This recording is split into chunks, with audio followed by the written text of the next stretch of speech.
అప్పుల బాధలు వెంటాడుతున్నాయా? అయితే 6 జేవిఆర్ వారి జాతిరత్నాలు ధరించండి. హలో అండి, అందరికీ నమస్కారం. నేను మీ కట్టా కార్తీక్. చాలామంది తాచిపాము పగబడుతుందని నమ్ముతారు. నిజమో కాదో తెలవదు కానీ తాచిపాము ఒక్కసారి పగబట్టిందంటే సప్త సముద్రాలు దాటొచ్చైనా కాటేస్తుంది అనేది చాలామందికి ఉండే నమ్మకం. నిజమో కాదో మాత్రం తెలవదు. కానీ అమెరికా అధ్యక్షుడు డొనాల్డ్ ట్రంప్ పగబడితే ఎలా ఉంటుంది అనేది ఇవాళ మనం చూస్తున్నాం. ట్రంప్ తన విశ్వరూపాన్ని చూపిస్తూ ఉన్నారు వరుస నిర్ణయాలతోటి. ఈరోజు ఒక రకంగా బ్యాడ్ మార్నింగ్ చెప్పారు భారతీయులకి. H1B వీసాల మీద సంచలన నిర్ణయం ప్రకటించారు. H1B వీసా దరఖాస్తుల మీద $1,00,000 యాన్యువల్ ఫీజు చెల్లించాలని ఆదేశాలు జారీ చేస్తూ డెసిషన్ ప్రకటించారు. ఇది నిజానికి ఎక్కువగా ఇబ్బందికరంగా మారేది భారతీయులకే. ఎందుకంటే అమెరికా H1B వీసాల్లో గత సంవత్సరం వీసాలు తీసుకుంటే 71% భారతీయులే.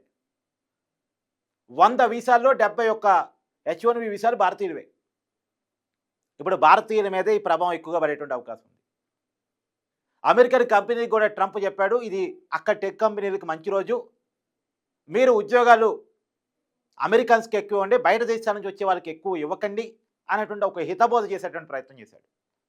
ఇప్పటికే భారతీయ ఎగుమతుల మీద 50% సుంకాలు మోపుతూ డెసిషన్ ప్రకటించడం కావచ్చు, భారతీయులకు ఉద్యోగాలు ఇవ్వద్దు, చైనాలో పెట్టుబడులు పెట్టొద్దు అంటూ అక్కడ పారిశ్రామికవేత్తలకి ఆదేశాలు ఇవ్వటం కావచ్చు, లేటెస్ట్గా టాప్ 10 టెక్ కంపెనీలతో భేటీ అయ్యి మీరు భారతీయులకి ఎంప్లాయ్మెంట్ కల్పించొద్దు అని చెప్పేసి చెప్పినటువంటి విధానం కావచ్చు, లేటెస్ట్గా భారతదేశం డ్రగ్స్కి అడ్డాగా మారిందని చేసిన కామెంట్ కావచ్చు. ఇవన్నీ ఒకదానికొకటి చూసుకున్నప్పుడు అంతకుముందు భారత్ రష్యా డెడ్ ఎకానమీ అంటూ మాట్లాడిన మాటలు కావచ్చు, ఇవన్నీ ఒకదానికొకటి చూసుకున్నప్పుడు ట్రంప్ ఎంత ద్వేషంతో రగిలిపోతున్నాడు అనేది మనకు అర్థమైపోతుంది. నిజానికి ప్రపంచంలో జియో పాలిటిక్స్లో విద్వేష కాలం నడుస్తూ ఉంది. విద్వేషం రాజ్యం వెళ్తూ ఉంది. ఆస్ట్రేలియా కావచ్చు, యూకే కావచ్చు, అమెరికా కావచ్చు, వలసల మీద ప్రత్యేకించి పాలకుల నుంచి ప్రజల వరకు వ్యతిరేక భావన.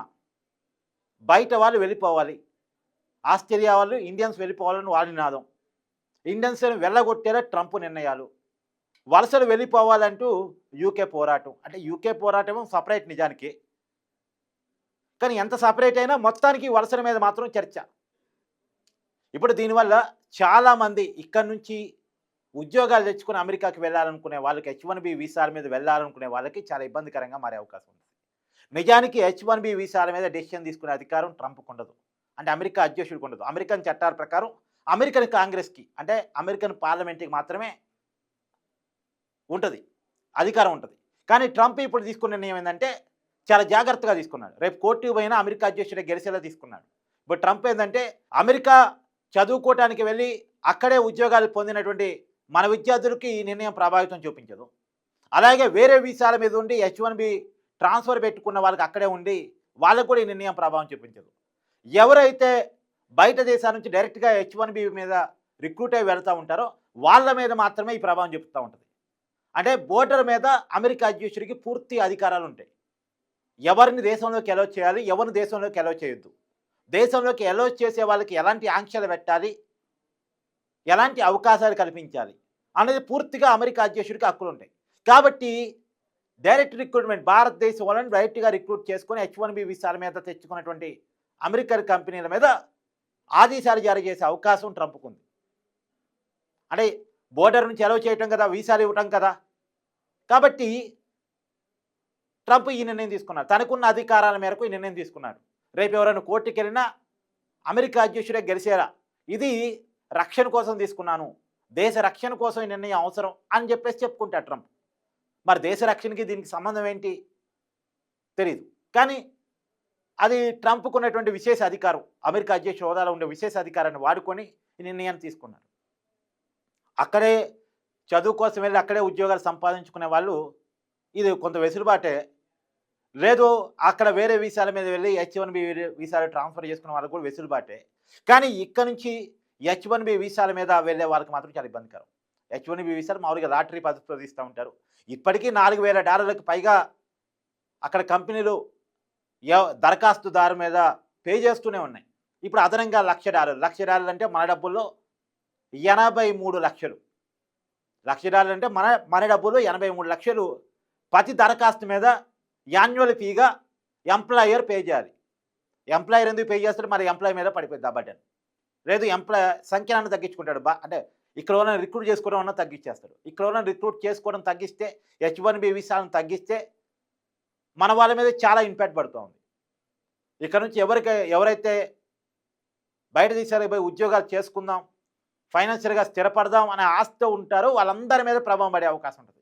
ఆటోమేటిక్గా ఇది ఉద్యోగ అవకాశాల మీద ప్రభావం చూపే అవకాశం ఉంటుంది. అంతిమంగా ఉద్యోగ అవకాశాల మీద ప్రభావం పడేటువంటి అవకాశం ఉంటుంది. నిజానికి చాలామందికి అనిపించవచ్చు, కరెక్టే కదా, దీనివల్ల అక్కడ దేశం వాళ్ళకి అక్కడ ఉద్యోగాలు వస్తాయి, ట్రంప్ తీసుకున్నటువంటి నిర్ణయం అక్కడ ప్రజలకి మంచి నిర్ణయం కదా, ఇలాంటి డెసిషన్స్ మనం ఆహ్వానించాలి కదా, ఎక్కడైనా ఆ దేశం నుంచి ఆలోచిస్తుంది కదా, ఆ దేశానికి ఉన్నటువంటి పరిస్థితుల నుంచి ఆలోచిస్తుంది కదా అని ఎవరైనా అనుకోవచ్చు. కానీ 90స్లో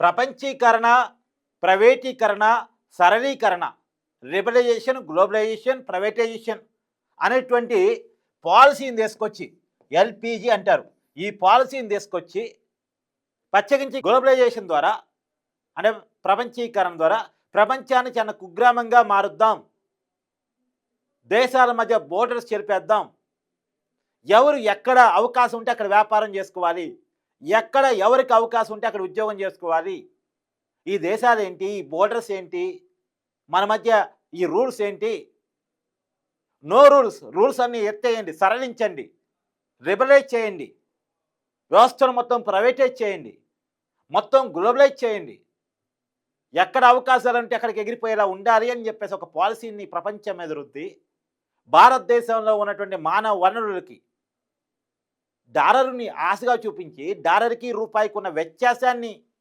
చూపించి పెద్ద ఎత్తున ఆకర్షించి టెక్నికల్గా అమెరికా ఎదిగింది. ఐటీ రంగంలో భారతీయులు ఎందుకు ఎక్కువ ఉన్నారు అమెరికాలో అంటే, అమెరికన్ కంపెనీస్ భారతీయులకి ఎక్కువ అవకాశాలు ఇచ్చాయి కాబట్టి. ఎందుకు ఇచ్చాయి? మన మీద ప్రేమ కాదు, మన కాడున్న టాలెంట్.